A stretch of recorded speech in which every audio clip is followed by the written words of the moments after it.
2 సార్లు అవకాశం ఇచ్చారు, 10 ఏళ్ళు పరిపాలించారు.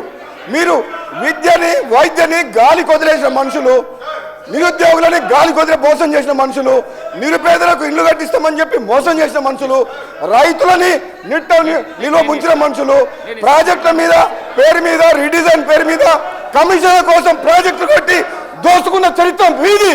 మా ప్రభుత్వం తెలంగాణ ఇచ్చిన పార్టీ ఇది. కాంగ్రెస్ పార్టీ ఆనాడు హైదరాబాద్తో కూడిన తెలంగాణ ఎందుకు ఇచ్చింది అధ్యక్ష? వీళ్ళు అప్లై చేసిపోయిండ్రు. నిజంగా చెప్పాలంటే ఇది మిగులు బడ్జెట్ తోటి ఉన్న రాష్ట్రం. మనమే ఒక 10 రాష్ట్రాలకు అప్పిచ్చే పరిస్థితిలో ఉండే అటువంటి రాష్ట్రాన్ని అప్పుల పాలు చేసిన పోయిన గణిత చరిత్ర వీళ్ళది. మనకు అప్పులు ఎందుకు చేయాలి చరిత్ర? మనకు హైదరాబాద్ నగరం ఉంది, బోలెడంత ఆదాయం వస్తుంది. ఈ ఆదాయంతో తెలంగాణను అభివృద్ధి చేసుకోవచ్చు. వీళ్ళు స్వార్థం కోసం అప్పులు చేసి తెలంగాణ రాష్ట్రాన్ని అప్పులు చేసిండ్రు.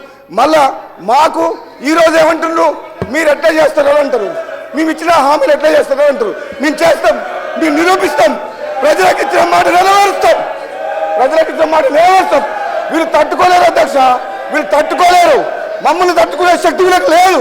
దమ్ముంటే కేసీఆర్ని హౌస్లోకి రమ్మని చెప్పి దమ్ముంటే మేము నిరూపిస్తాం. మా ముఖ్యమంత్రి గారు చెప్పిండు, ఇప్పుడు మీ నాయకుడిని రమ్మని చెప్పండి అని చెప్పి ముఖ్యమంత్రి గారు నిన్న చెప్పిండు, ఈ రోజు కూడా చెప్పిండు. ఆ దమ్ము లేదు, పారిపోతున్నారు. బయట పోయి మాట్లాడతారు, హౌస్లో మాత్రం చర్చ లేరు.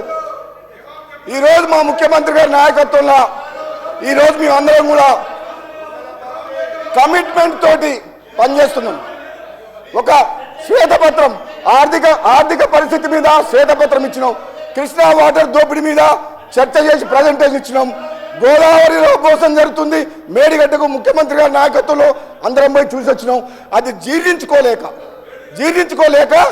ఇవన్నీ వాళ్ళు చేసే తప్పుల్ని ప్రజలకు తేట తెల్లంగా కళ్ళ కట్టేటట్టు చూపిస్తున్నాం. కాబట్టి అది తట్టుకోలేక ఈ విధంగా మాకు వ్యక్తిగతంగా విమర్శలు చేస్తున్నారు అధ్యక్ష. నేను ఈరోజు చెప్తున్నా, మళ్ళీ వీళ్ళ ఆటలు సాగవు. ఏనాడైతే బీఆర్ఎస్ని మార్చిండ్రో అప్పుడే వాళ్ళ పని అయిపోయింది. వాళ్ళు బతుకు తెరువు కోసం, అధికారం కోసం, స్వార్థం కోసం పనిచేసే వ్యక్తులు.